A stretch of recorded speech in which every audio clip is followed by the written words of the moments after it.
Whatever you want people to do for you, do the same for them. In the quiet garden of the soul, there is a simple yet profound teaching of Jesus that always echoes, as gentle as an evening bell. Whatever you want people to do for you, do the same for them. That teaching, like a cool, fresh stream, flows through the aridness of life, nurturing the seeds of love and empathy in each of us. This is not a lofty philosophy or a dry law, but a sincere invitation, coming from the heart. The Lord invites us to stop for a moment, to put ourselves in the shoes of others, to feel their desires and sorrows. When we long for a word of encouragement, let us give a word of encouragement. When we wish to receive forgiveness, let us open our hearts with tolerance to our brothers and sisters. When we need a helping hand, let us not hesitate to become a support for the weak. This golden rule is not only the foundation of Christian charity, but also the key to a harmonious and joyful life. It breaks down the walls of selfishness and suspicion and leads us to one another through understanding and sharing. Every small act stemming from this principle contributes to weaving a tapestry of love, where everyone feels warmth and appreciation. As Mother Teresa of Calcutta once said, "Not all of us can do great things, but we can do small things with great love." So each day, let the Lord's teaching permeate our every thought and action. Let's start with the simplest things: a smile, a greeting, a sincere act of help. Because when we give love, that is when we receive the fullest joy and peace for our own souls. And so that golden teaching does not stop at being a mere saying, but it opens up a whole universe of life, a path of cultivation for the soul to become more like the image of the One in whom we believe. It is not a formula for a fair exchange. I give you this, so you give me that. No, it is deeper and more mysterious than that.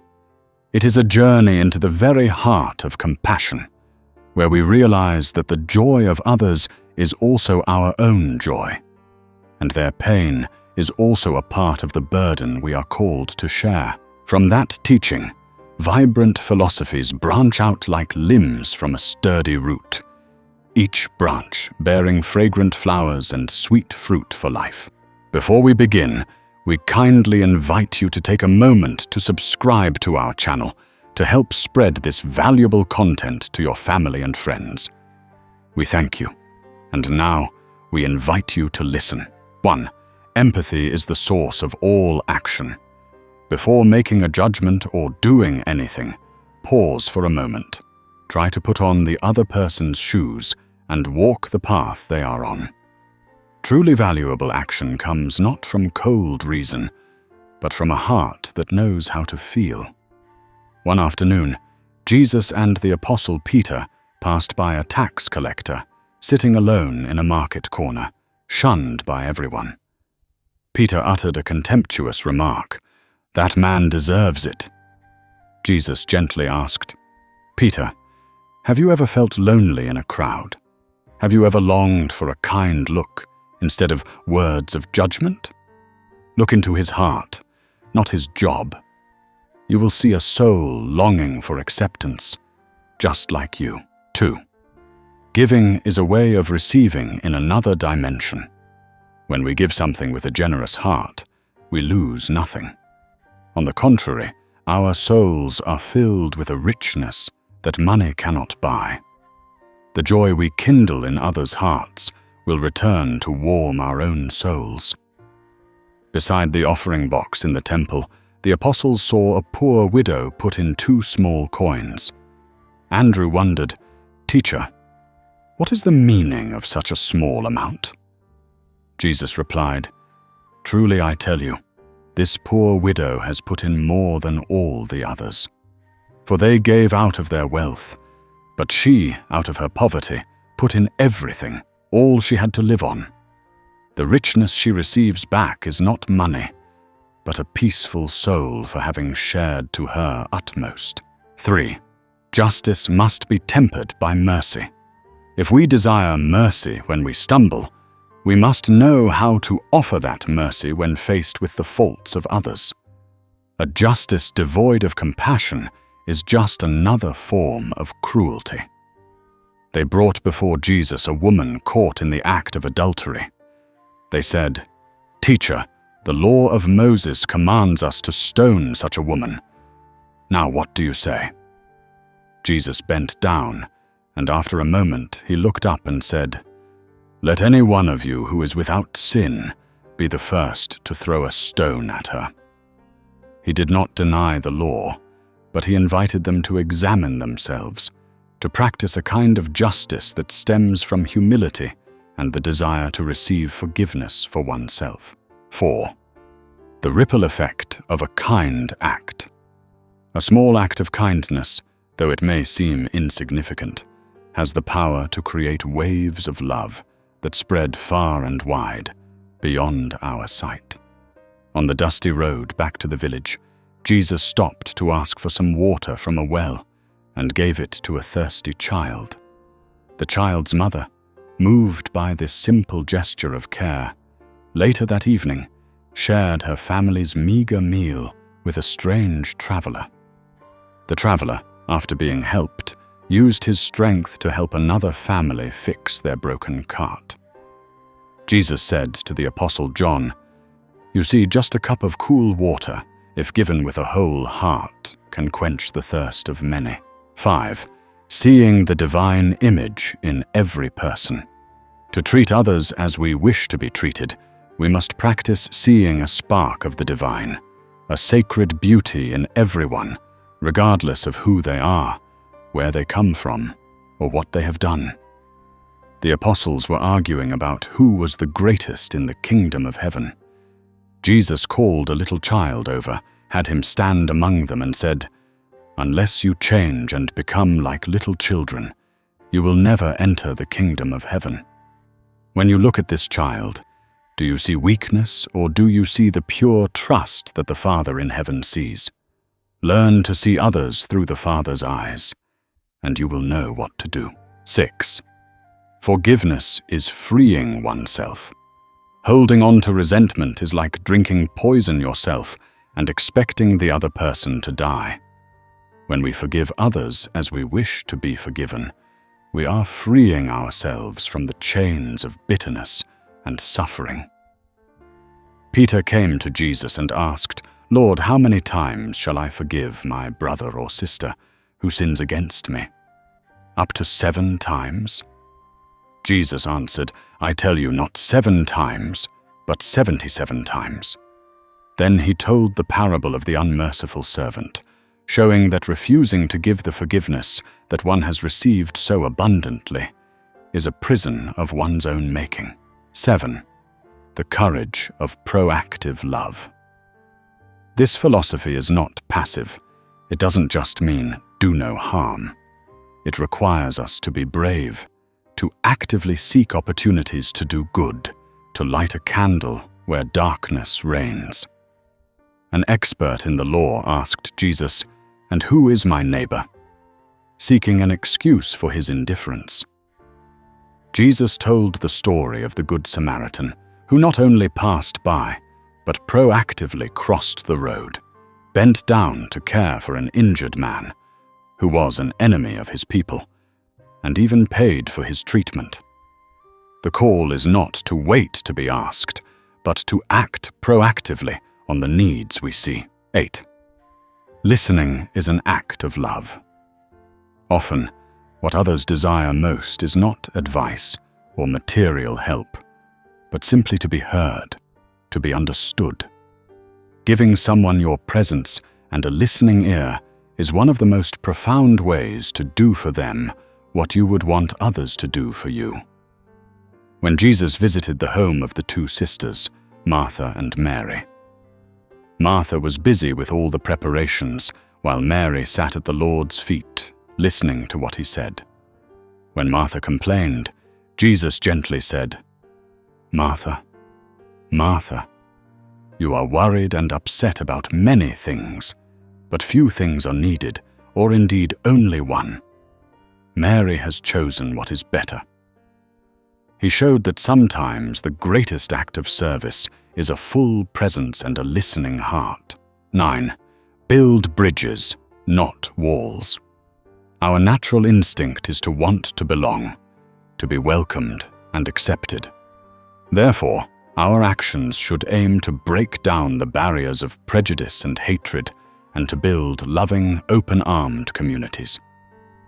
Jesus entered the house of Zacchaeus, a chief tax collector hated by the whole town. The crowd muttered, "He has gone to be the guest of a sinner." But Jesus saw Zacchaeus not as a sinner, but as a son of Abraham. By entering the house that others shunned, he built a bridge of acceptance, showing how he desires everyone to be welcomed. 10. The measure you use will be measured to you. The standard by which we judge, give, or forgive others will ultimately be the standard applied to our own lives. It is a universal law of reciprocity in the spiritual life. In the Sermon on the Mount, before a large crowd, Jesus looked directly at them and said, "Do not judge, or you too will be judged. For in the same way you judge others, you will be judged. And with the measure you use, it will be measured to you." A merchant in the crowd, accustomed to using dishonest scales, suddenly felt the weight of his actions. A woman who often gossiped about her neighbors bowed her head in shame. The teaching became personal, a direct reflection of their lives, showing them that the world they created for others was the very world they were living in. Before we continue with today's journey of discovery, we would greatly appreciate it if you could take a moment to leave a comment and share your feelings. If you found this content valuable, please don't forget to hit the share button to spread these positive vibes to your friends and family. And now, let's get back to the program. 11. The power of presence. Sometimes, the greatest gift we can give to another is not advice or material things, but our full presence. In a world full of distractions, being there, right beside someone with all your attention, is a profound act of love. When he heard that his friend Lazarus had died, Jesus went to the village of Bethany. Seeing Mary weep, he did not rush to give a sermon. He just stood there quietly, and then he too wept. The apostles were surprised, but through those tears they understood. Before performing a miracle, their master's heart empathized with human pain. His presence was a healing in itself. 12. Protecting the voiceless. Use your voice for those who cannot speak for themselves. If you would want someone to defend you when you are wronged and cannot defend yourself, do the same for those weaker than you. In the temple courtyard, merchants were cheating a foreign woman, selling her a sick sheep for a sacrifice. Jesus approached, not by overturning their tables, but by gently saying, "Your sincerity is more valuable than a healthy sheep. But my Father's house is not a place to deceive the helpless." He then helped the woman choose a worthy animal, teaching his disciples that protecting justice for the least among them is protecting sanctity itself. 13. Sharing wisdom, not just wealth. If you long for guidance when you are lost, be willing to share your wisdom and experience with those who are seeking their way. A timely word of guidance is more precious than gold and silver. A rich young man came to Jesus and asked, "Teacher, what good thing must I do to get eternal life?" Jesus did not give him a formula, but asked him about the commandments. Then he invited him, "Go, sell your possessions and give to the poor. Then come, follow me." The invitation was not just about money, but about sharing his very life, a living wisdom, not just empty theory. 14. The dignity of labor. Respect the work of others as you would want your own work to be recognized. All honest work, no matter how small, carries its own dignity. Jesus, the son of a carpenter, often stopped to observe laborers. Once he saw a potter meticulously shaping a vessel. He said to his apostles, "Look, this potter is not just making a pot, he is putting his soul into the clay. Likewise, the Father in heaven looks at your work, not to see if it is big or small, but to see if you put your love into it." 15. Rejoicing in the success of others. If you wish for others to celebrate with you in your moments of success, learn to congratulate them on their victories without a trace of envy. Joy shared is joy doubled. The Apostle John said to Jesus, "Teacher, we saw someone driving out demons in your name, and we told him to stop because he was not one of us." "Do not stop him," Jesus said, "for no one who does a miracle in my name can in the next moment say anything bad about me. For whoever is not against us is for us. Rejoice that good is being done regardless of who is doing it." 16. The gift of trust. Being trusted is one of the deepest human needs. Therefore, be a trustworthy person in your words and actions, to prove yourself a reliable friend and neighbor. A leper, after being healed, was instructed by Jesus not to tell anyone, but to go and show himself to the priest. The man kept his word. Later, Jesus said to his disciples, "Faith is not only believing that I can heal, but also trusting in my words. That man gave me the gift of his trust, and that is more precious than the miracle itself." 17. Giving a second chance. Everyone stumbles at times. If you hope for grace and an opportunity to start over after a failure, offer that same grace to others. After his resurrection, Jesus appeared on the shore of the Sea of Tiberias, where Peter and his friends were fishing unsuccessfully. He did not once mention Peter's 3 denials. Instead, he asked him 3 times, "Do you love me?" Each question was not a reprimand, but an opportunity for Peter to rebuild his love and his mission on the very ashes of his failure. 18. The hospitality of the heart.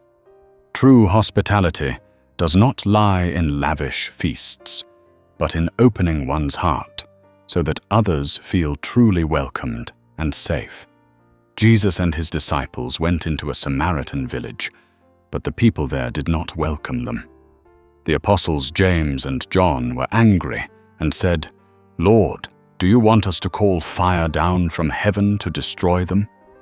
Jesus turned and rebuked them, and then quietly led them on a different path.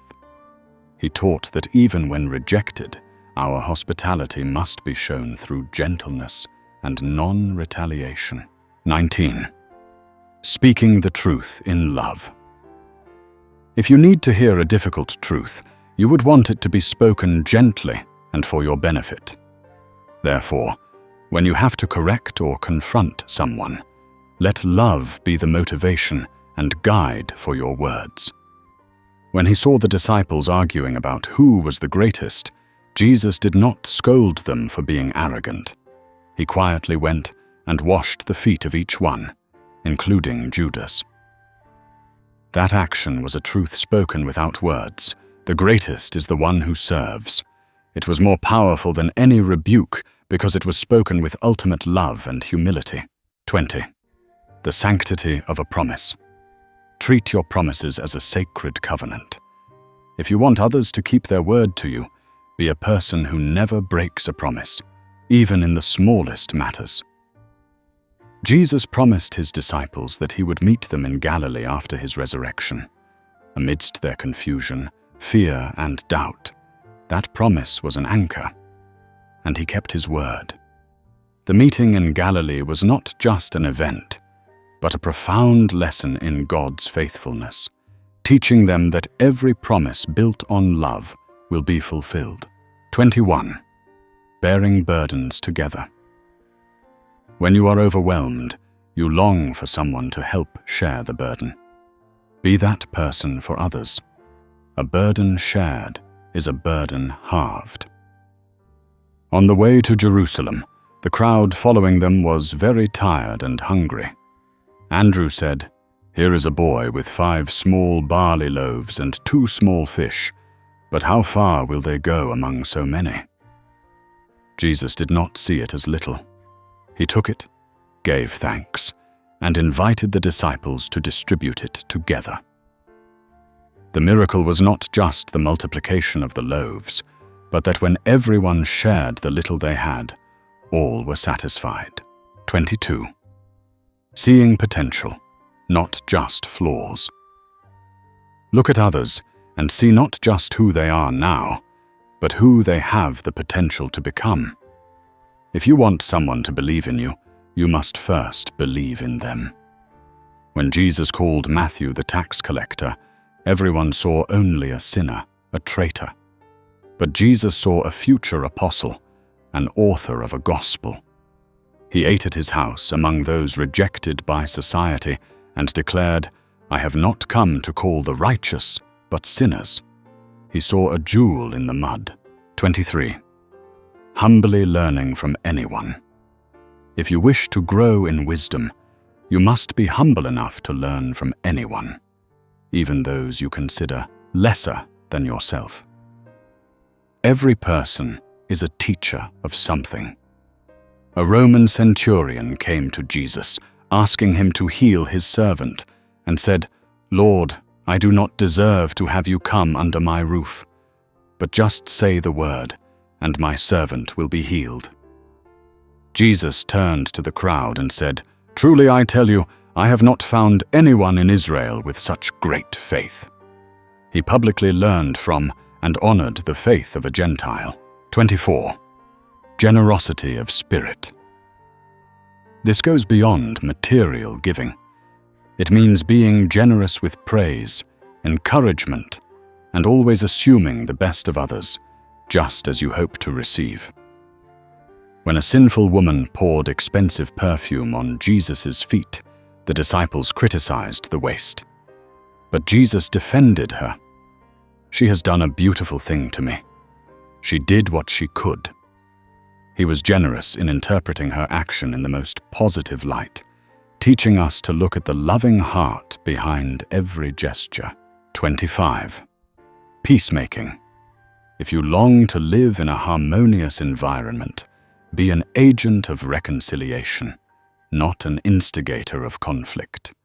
Actively work to mend broken relationships. Jesus taught on the mountain, "Blessed are the peacemakers, for they will be called children of God." He then added, "Therefore, if you are offering your gift at the altar, and there remember that your brother or sister has something against you, leave your gift there in front of the altar. First go and be reconciled to them, then come and offer your gift." He placed reconciliation even above religious ceremony. 26. The courage to be vulnerable.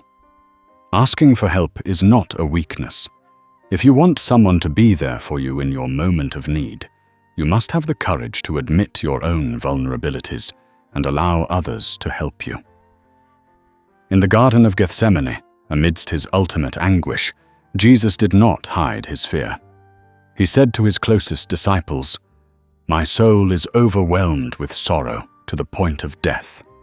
Stay here and keep watch with me." By revealing his pain and asking for companionship, the Son of God himself taught us that true strength lies in daring to be real with the fragility of the human condition. 27. Guarding the gifts of nature. If you want clean water to drink and fertile land to cultivate, treat the earth with respect and care, for it is the gift that sustains all. After the miracle of feeding the 5,000, when everyone was satisfied, Jesus instructed his disciples, "Gather the pieces that are left over. Let nothing be wasted." This simple command was not just about thrift, but a profound lesson in appreciating and responsibly managing the gifts we are given, whether from a miracle or from nature. 28. Integrity of thought. Your actions originate from your thoughts. If you wish to be seen as a good person, cultivate goodness right in your mind and heart, for what you harbor in secret will eventually manifest in your behavior. Jesus preached to the crowd, "You have heard that it was said, 'You shall not commit adultery.'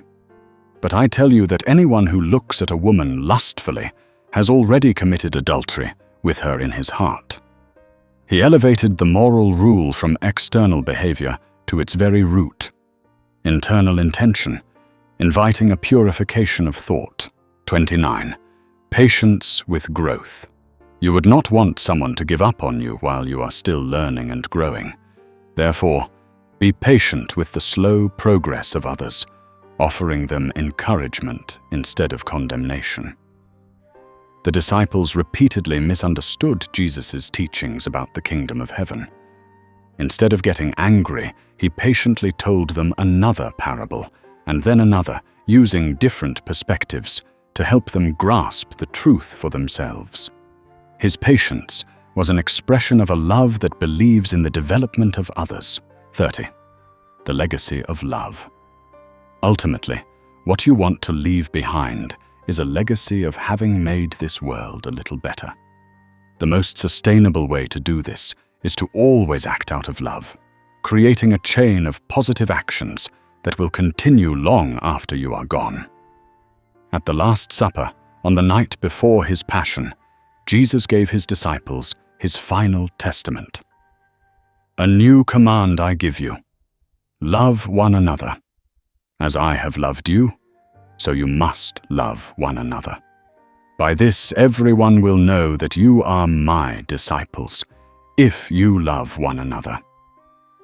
This is the ultimate synthesis of the Golden Rule, the foundation of the legacy he left for them and for the whole world.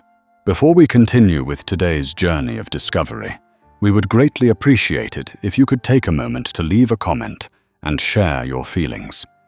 If you found this content valuable, please don't forget to hit the share button to spread these positive vibes to your friends and family. And now, let's get back to the program. 31. The freedom of a simple life. If you long for a life free from crushing anxieties, learn to live simply and not be a slave to material possessions. Spread this freedom by not imposing material standards on others. Jesus pointed to the lilies of the field and the birds of the air, explaining that they are cared for by the Heavenly Father without worry. He told a merchant concerned about expanding his barns, "A man's life does not consist in the abundance of his possessions." He invited him to seek a different kind of wealth, one that moths cannot destroy. Peace in the soul. 32. The gift of being understood. Before offering solutions, seek to understand. If you desire others to truly listen to your heart before judging your words, grant them the same courtesy. Nicodemus, a member of the Jewish ruling council, came to Jesus at night with many questions. Jesus did not just give him dry answers. He listened, asked questions, and used images like being born again to meet him right where he was in his confusion and his search for truth. 33. The integrity of yes and no. Let your word be your bond. If you want to be able to trust someone's simple affirmation without complex oaths, be a person whose yes means yes and whose no means no. A disciple asked if one should swear by the temple or by heaven. Jesus taught, "Do not swear an oath at all. All you need to say is simply yes or no. Anything beyond this comes from the evil one." He taught that a person's character should be the most reliable guarantee of their word. 34. Sharing joy, not just sorrow. We often remember to comfort the grieving, but do we remember to genuinely share in the joy of the joyful? If you want your friends to be truly happy for your good fortune, be that friend to them first. Jesus attended the wedding at Cana. He didn't just stand and watch, he joined in the festive atmosphere. When the wine ran out, a situation that could have embarrassed the host, he contributed to the common joy by performing his first miracle, turning water into fine wine. He taught that love also means making the joy of others complete. 35. The wisdom of silence. There is a time to speak and a time to be silent. If you wish for others not to add fuel to the fire with unnecessary words, learn the discipline of holding your tongue. When facing his accusers before Pilate, Jesus remained silent in the face of a series of false accusations. His silence was more powerful than any defense, teaching that in some situations, quietness is the wisest and most dignified response. 36. Spiritual nourishment. If you long for nourishment for your soul, help others find what feeds their spirit, whether through prayer, the Word of God, or moments of quiet reflection. After a long day of teaching, the disciples were tired and wanted to rest. Jesus said, "Let us go away by ourselves to a quiet place." He recognized their need for mental and spiritual nourishment, just as he recognized the crowd's need for physical food.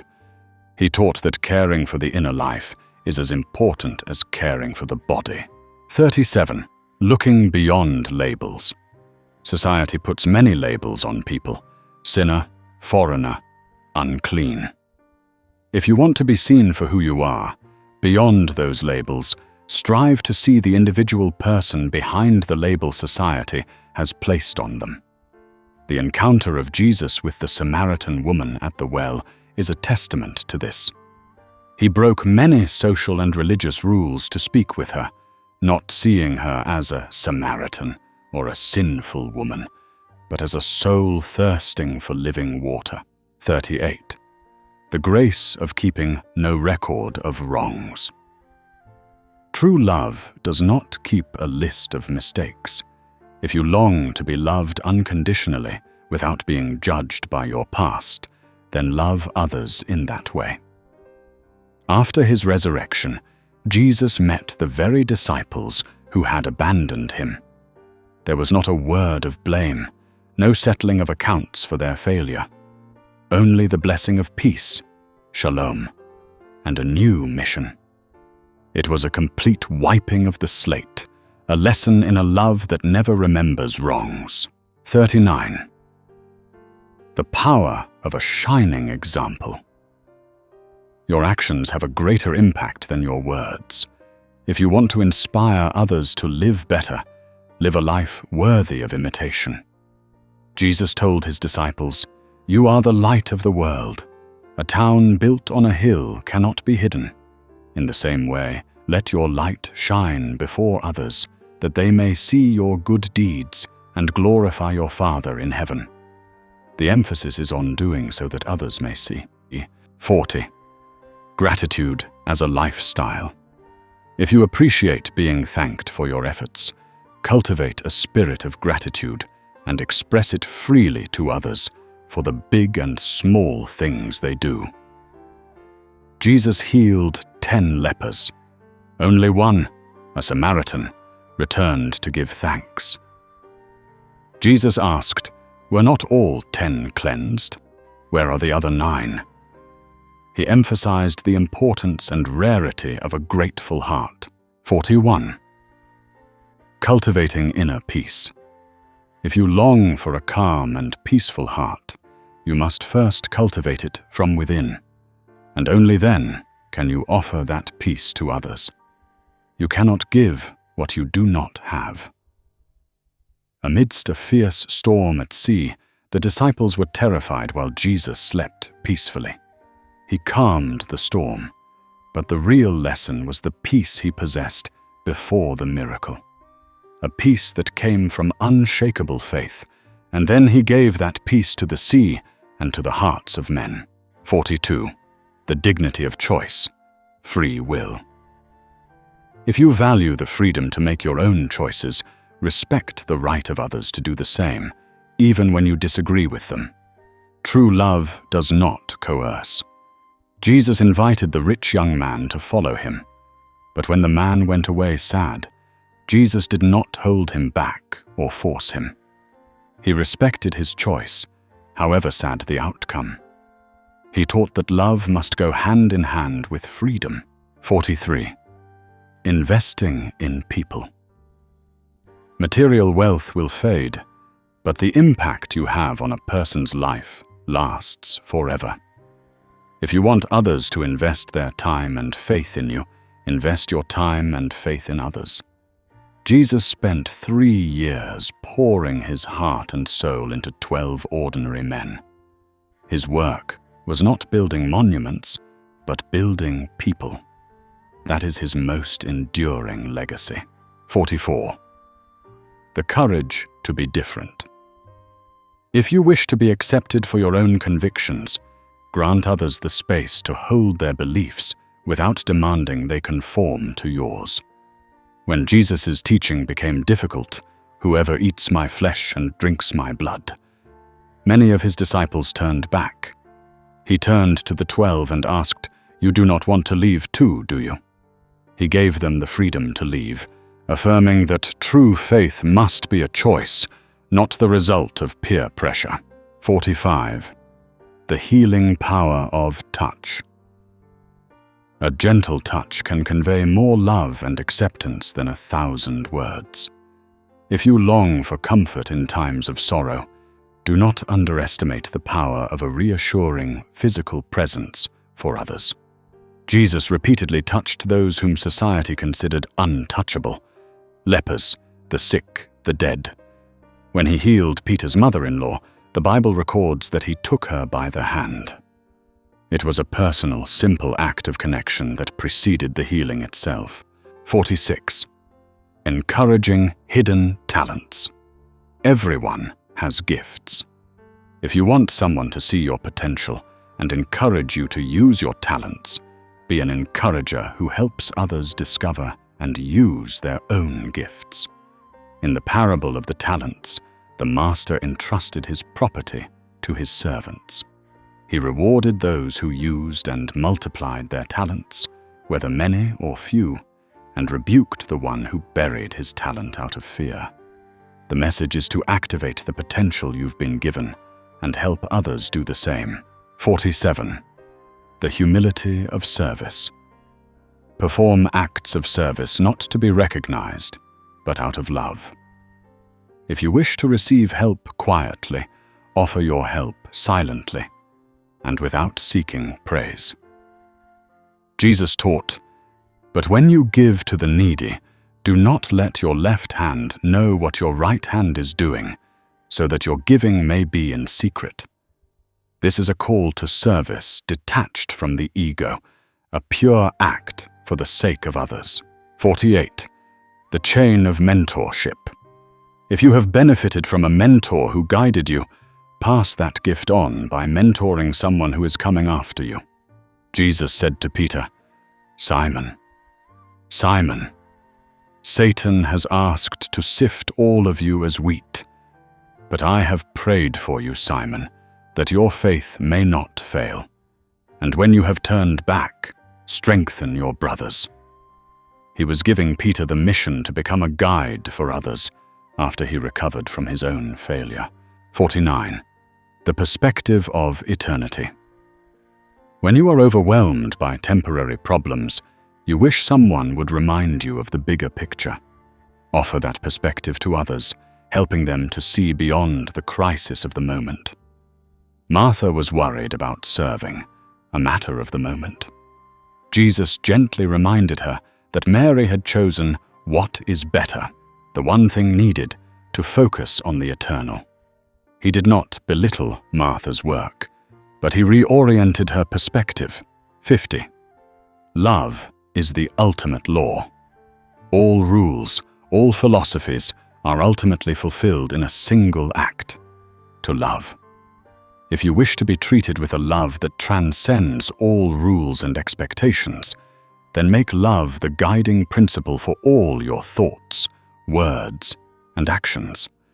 A lawyer asked Jesus which was the greatest commandment. He replied, "Love the Lord your God with all your heart, and with all your soul, and with all your mind. And the second is like it, love your neighbor as yourself. All the law and the prophets hang on these two commandments."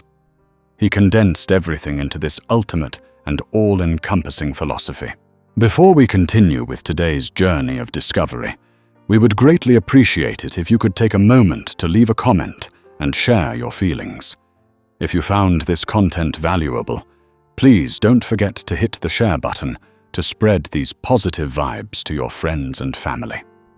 And now, let's get back to the program. 51. The value of asking questions. If you long for clarity and understanding, be brave enough to ask questions. Foster an environment where others feel safe to question and explore without fear of judgment. The disciples frequently asked Jesus, "Teacher, what does this parable mean?" Or, "Why do you speak to the people in parables?" Jesus never scolded them for not understanding. On the contrary, he took the time to explain things to them privately. He valued their desire to learn, teaching that a sincere question is the first step to wisdom. 52. The responsibility of knowledge. If you are given understanding or knowledge, you have a responsibility to use it wisely and for the benefit of others, not just for yourself. For to whom much is given, much will be required. Jesus rebuked the scribes and Pharisees, "Woe to you, for you have taken away the key to knowledge. You yourselves have not entered, and you have hindered those who were entering." He criticized them for hoarding knowledge as a privilege, instead of using it to help others find the way to God. 53. Rest is a sacred duty. If you wish for others to respect your need for rest and rejuvenation, you must also see rest not as laziness, but as a necessary and sacred part of life for yourself and for them. Seeing his disciples were tired after their missionary journey, Jesus said to them, "Come with me by yourselves to a quiet place and get some rest." He himself modeled the importance of stepping back from work, taking quiet time to restore both body and spirit. 54. The power of a shared meal.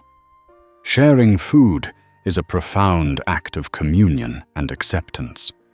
If you want to be welcomed at the table of others, extend your own table to friends and strangers alike.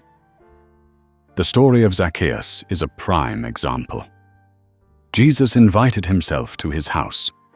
"Zacchaeus, come down immediately. I must stay at your house today." That shared meal became the catalyst for Zacchaeus' transformation, bringing him from being an outcast back into the community with joy. 55. Patience with a process. Every seed needs time to grow. If you wish for others to be patient with your own journey of transformation, be patient with the process unfolding in their lives. Jesus told the parable of the sower. Some seeds fell on good soil and produced a crop, but even that good soil needed time to yield a harvest. The lesson is that growth is a process, not an event, and it requires patience from the farmer who sows the seeds of faith. 56. The courage to confront injustice. If you would want someone to speak up for you when you are oppressed, you must find the courage to challenge the systems and actions that oppress others. When Jesus cleansed the temple, he directly confronted the money changers who were exploiting the poor. He declared, "My house will be called a house of prayer, but you are making it a den of robbers." It was a brave, direct confrontation with a systemic injustice. 57. Finding joy in small things. If you long for a life filled with happiness, learn to find and celebrate the small, everyday joys. Help others to see the beauty in the simple moments of their own lives. Jesus told the parable of the lost coin. A woman had 10 silver coins and lost one. She lit a lamp, swept the house, and searched carefully until she found it. Her great joy over one small coin teaches us the value of cherishing what may seem insignificant. 58. Unconditional love for children. Treat children with dignity, love, and respect. If you long to be welcomed with pure acceptance, learn from the trusting and humble nature of a child. People were bringing little children to Jesus for him to touch, but the disciples rebuked them. Jesus was indignant and said, "Let the little children come to me, and do not hinder them, for the kingdom of God belongs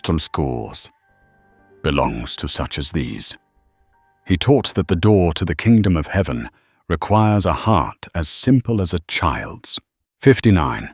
The wisdom of letting go. Clinging to control, past resentments, or worldly ambitions can be a heavy burden. If you long for freedom, learn the wisdom of surrendering and letting go. Jesus taught, "For whoever wants to save their life will lose it, but whoever loses their life for me will find it." This paradox is a core teaching about letting go of the self and worldly attachments to find true spiritual life. 60. Authenticity over performance. Strive to be authentic in your faith and actions, rather than performing for an audience. If you want to be loved for who you truly are, not for the image you project, live authentically.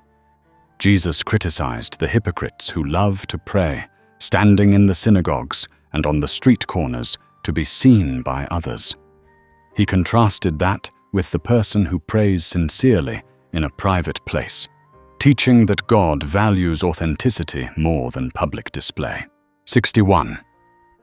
The interconnectedness of all things. Your happiness is tied to the happiness of your neighbor. If you want a healthy and safe community for yourself, you must work for the health and safety of all its members. In the parable of the sheep and the goats, Jesus taught that the final judgment will be based on how people treated the least of these brothers and sisters, feeding the hungry, clothing the naked, visiting the sick. He showed that caring for the weakest in society is caring for him, revealing the deep interconnectedness of all people. 62. The power of a blessing. Words have power. If you want to be encouraged and affirmed, use your words to bless, build up, and speak life to others instead of cursing or tearing them down. As Jesus ascended into heaven, his final act was to bless his disciples. Lifting up his hands, he blessed them. While he was blessing them, he left them and was taken up into heaven. His last gesture was a blessing, showing its supreme importance. 63. Hope amidst suffering. When you are in despair, you long for a ray of hope. Be a bearer of hope to others, reminding them that even in the darkest night, the dawn will come. On the road to Emmaus, 2 disciples were walking in despair after the crucifixion. The risen Jesus walked with them, but they did not recognize him. He reframed their pain through the lens of Scripture, turning their despair into burning hearts of hope before he revealed himself to them. 64. The importance of family, by blood and in spirit. Cherish family ties. If you desire the love and support of a family, cultivate those relationships while also opening your heart to a larger spiritual family. When someone told Jesus his mother and brothers were outside looking for him, he replied, "Who is my mother and who are my brothers?" Pointing to his disciples, he said, "Here are my mother and my brothers, for whoever does the will of my Father in heaven is my brother and sister and mother." He expanded the definition of family to include spiritual kinship. 65. discernment over blind obedience. Think for yourself and seek the spirit behind a rule, not just the letter.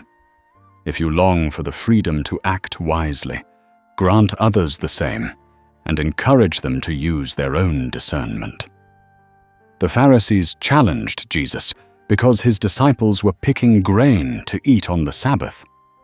Jesus defended them and concluded, "The Sabbath was made for man, not man for the Sabbath." He taught that human need and the spirit of the law are more important than rigid, blind observance. 66. The courage to start small. Do not despise small beginnings. If you want your small efforts to be valued, see and appreciate the great potential in the small but faithful actions of others. Jesus told the parable of the mustard seed. It is the smallest of seeds, but when it grows, it becomes the largest of garden plants.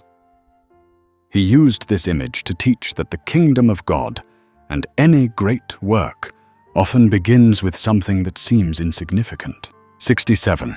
Emotional honesty. Feeling angry, sad, or afraid is not a sin. If you want others to accept your full range of emotions, accept theirs. Emotional honesty is a path to healing. When Jesus saw the commercialization of the temple, he did not suppress his anger. He acted on that righteous indignation. His anger was not petty temper, but a pure reaction to sacrilege, showing that emotions, when rightly directed, are part of a whole person. 68. The dignity of the elderly. Honor and care for the elders in your community. If you hope to be treated with respect and dignity in your old age, show that honor to those who have gone before you. In the temple, two elderly people, Simeon and Anna, recognize the infant Jesus as the Messiah. Their lifelong wisdom and faithfulness are highlighted as a crucial part of the story.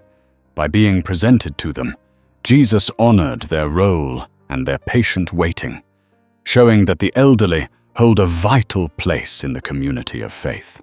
69. The universality of grace. Grace is not reserved for the worthy or the perfect. If you, in your imperfection, hope for an unmerited favor, then extend that grace to others without first checking their credentials. Jesus told the parable of the workers in the vineyard. Those who worked only 1 hour were paid the same as those who worked all day. The owner said, "Are you envious because I am generous?" This parable upends human logic of merit and reveals the nature of God's grace, a gift freely given, not a wage earned. 70. Love is an action, not just a feeling. True love is a verb. If you desire a love that is demonstrated through actions, not just declared in words, then commit to loving others through your concrete deeds. Before his passion, Jesus washed his disciples' feet. Afterward, he said, "Now that I, your Lord and teacher, have washed your feet, you also should wash one another's feet. I have set you an example that you should do as I have done for you." He defined love not as a sentiment, but as a humble, concrete, and sometimes difficult act of service. Before we continue with today's journey of discovery, we would greatly appreciate it if you could take a moment to leave a comment and share your feelings.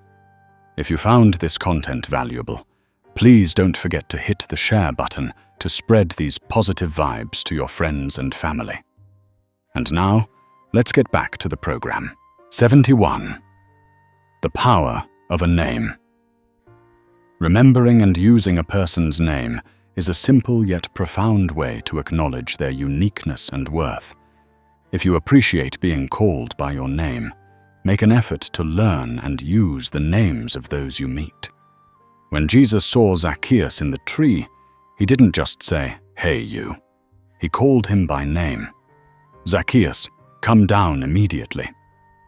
The use of his name made the invitation personal and incredibly transformative. Similarly, when he called Mary, outside the empty tomb. That was the moment she recognized him. 72. The wisdom of the pause. Before reacting, especially in anger or confusion, take a beat. If you wish for others to give you time to consider and not rush to judgment, grant them the same space by pausing before you speak or act. When the scribes and Pharisees brought the woman caught in adultery, Jesus did not react immediately. He paused, bent down, and wrote on the ground. That moment of silence de-escalated the tension and allowed everyone, including himself, to move from raw emotion to considered wisdom. 73. The gift of a specific compliment. General compliments are nice, but a specific compliment shows you were really paying attention. If you want your specific efforts to be noticed and valued, make a practice of noticing and valuing the specific efforts of others. Jesus didn't just say, "Well done," to the woman who anointed him. He said, "She has done a beautiful thing to me. She did what she could. She poured perfume on my body beforehand to prepare for my burial." He praised the specific meaning and courage of her act. 74. Creating beauty. Surround yourself and others with beauty, whether in nature, art, or acts of kindness. If beauty soothes your soul, help cultivate it for others. For beauty is a reflection of the divine. Jesus frequently used the beauty of creation in his parables: the lilies, the birds, the seeds, the vineyard. He drew people's attention to the inherent beauty of the world as a way to understand the Creator, teaching that appreciating beauty is a form of prayer. 75. The integrity of follow-through. Starting a task is easy. Finishing it requires character. If you want to be able to trust that others will complete what they start, be a person who follows through on your own commitments. Jesus told a parable about a man who began to build a tower but could not finish it, becoming a laughing stock. He used that image to teach the importance of counting the cost and committing to the end of the journey of discipleship once it has begun. 76. The freedom of non-comparison. Comparison is the thief of joy. If you want to be valued for your own unique path and gifts, stop measuring your worth against others and cherish them for who they are. In the parable of the talents, the master gave his servants 5 talents, 2 talents and 1 talent, each according to his ability. He did not expect the one with 2 talents to produce 5. The judgment was based on what they did with what they were given, not on comparing them to each other. 77. The power of unity. There is strength in unity and danger in division. If you desire to be part of a strong and supportive community, actively work to foster unity and heal divisions. In his final prayer for his disciples, Jesus prayed earnestly that all of them may be one, Father, just as you are in me and I am in you, so that the world may believe that you have sent me. He identified unity as the most powerful witness to the world. 78. The grace of assuming good intent. When someone's actions are ambiguous, assume the best possible motive until proven otherwise. If you want others to give you the benefit of the doubt, offer them that grace first. On the cross, facing his executioners, Jesus said, "Father, forgive them, for they do not know what they are doing." He attributed their actions to ignorance rather than pure malice, offering the ultimate example of seeing the best possible intent even in the worst circumstances. 79. The importance of ritual and remembrance. Meaningful rituals help us remember what is important and connect us to our story. If you find comfort and identity in tradition, help create and maintain meaningful rituals for your community. At the Last Supper, Jesus took common elements, bread and wine, and infused them with new, profound meaning. Then he commanded, "Do this in remembrance of me." He created a central ritual to anchor the faith and memory of his followers for all time. 80. The gift of a teachable spirit. No one knows everything. If you wish for others to be open to your ideas, you must maintain a humble and teachable spirit, ready to learn from anyone. Jesus praised the faith of the Roman centurion, a Gentile, and said he had not found such great faith even in Israel. He publicly showed a willingness to recognize spiritual authority and wisdom from unexpected sources, modeling a spirit that is always teachable. 81. The dignity of authentic grief. Grief is not a problem to be solved, but a process to be honored. If you desire for your sorrow to be met with patient companionship instead of cheap platitudes, offer that dignified presence to those who mourn. When Lazarus died, Jesus did not rush to perform a miracle. He met Mary and Martha in their pain. The Bible records, Jesus wept. He entered fully into the human experience of grief, honoring its reality before transforming it. 82. The power of a focused mind. A scattered mind cannot achieve much. If you wish to accomplish what is important, learn to focus your attention. Help others find clarity by not adding to the chaos in their lives. Jesus said, "No one can serve two masters. You cannot serve both God and money." He also said, "The eye is the lamp of the body. If your eyes are healthy, your whole body will be full of light." Both teachings point to the power and necessity of a single, focused purpose. 83. The responsibility of freedom. True freedom is not the right to do whatever you want, but the power to do what is right. If you value your freedom, use it responsibly to serve others, not just yourself. Jesus was the freest person in the Gospels, unbound by fear or social pressure. He used this freedom not for self-gratification, but to heal on the Sabbath, to speak truth to power, and ultimately, to lay down his life. He modeled a freedom for service. 84. The joy of spontaneity. While planning is good, some of life's best moments are unplanned. If you appreciate joyful surprises, allow for and celebrate spontaneous moments in your interactions with others. Jesus' ministry was full of interruptions that became main events. The woman touching his cloak in the crowd, Zacchaeus in the tree, Bartimaeus shouting by the roadside. He consistently embraced the spontaneous, showing that God often works outside our plans. 85. The stewardship of words. Your words create worlds for others. If you want people to speak words of life and hope to you, be a careful steward of your own words, ensuring they are true, kind, and necessary. Jesus warned, "But I tell you that everyone will have to give account on the day of judgment for every empty word they have spoken. For by your words you will be acquitted, and by your words you will be condemned." He placed an immense weight and responsibility on speech. 86. The courage to receive. It is often harder to receive graciously than to give. If you want your gifts to be accepted with joy, learn to receive help, compliments, and love from others with humility and gratitude. When Mary anointed Jesus with expensive perfume, he did not refuse or say, "Oh, you shouldn't have." He fully received the extravagant gift, honoring her gesture and defending her against criticism.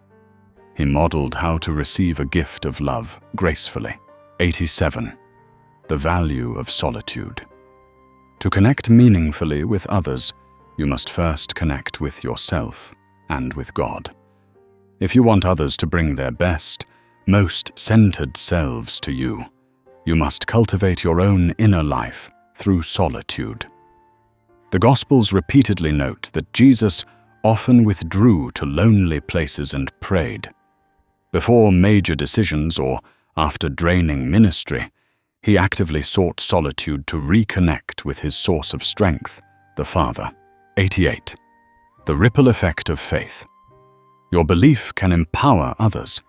If you want someone's faith to strengthen you, let your own faith be a source of strength and hope for them. When a father brought his demon-possessed son, he said to Jesus, "If you can do anything, take pity on us and help us." "If you can't," said Jesus, "everything is possible for one who believes." The father's subsequent cry, "I do believe.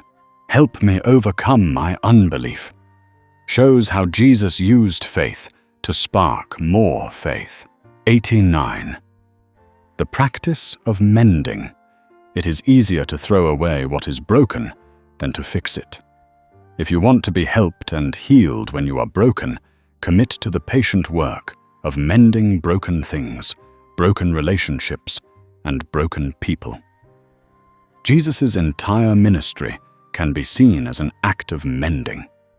Mending broken bodies, mending broken spirits, like Mary Magdalene, and mending broken relationships, like Zacchaeus with his community.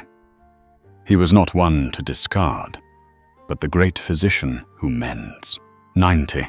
The final judgment of love. In the end, what matters most is not how correct your doctrine was, but how well you loved. If you want to be judged by mercy and love, make mercy and love the ultimate judges of your own actions. This is the culmination of the parable of the sheep and the goats. The final judgment is not a theology exam. The questions are simple and direct. Did you feed the hungry? Did you give drink to the thirsty? Did you welcome the stranger? Did you clothe the naked? Did you visit the sick and imprisoned? The ultimate measure of a life is love in action. So we have journeyed together, a pilgrimage into the very heart of the teaching of love that Jesus gave us. From the first philosophy to the 90th, perhaps you have realized a wonderful thing. All these paths, these rivers of knowledge and contemplation, ultimately flow into a single ocean, a simple yet great truth. Whatever you want people to do for you, do the same for them. The 90 philosophies are not a list to be memorized, but 90 doors to be opened, so that each day we can choose to walk through one door and practice it. Love, as we have just reflected together, is not a vague feeling, but a concrete action. It is patience when others are slow, courage to forgive, humility to serve, joy in seeing others succeed, and the silence to listen to their pain. This journey does not end here. It only truly begins when this video closes and we step into our daily lives. And now Church Audio earnestly invites you. Throughout this journey, which philosophy touched your heart the most deeply? Which number, which idea, which story made you pause and reflect? Please share the number and a few lines of your thoughts in the comments section below. Each of your comments is not just an interaction, but a testimony, a spreading of light, contributing to building a community of listening and love right here at Church Audio. If you found this content meaningful and valuable for your soul, please take a moment to press the like button, share this video with your loved ones, and don't forget to subscribe and click the notification bell so you don't miss our next reflective journeys. Church Audio sincerely thanks you for your listening and companionship. May each of us, in our daily lives, become a living and true version of that teaching of love. Farewell, and see you in the next programs.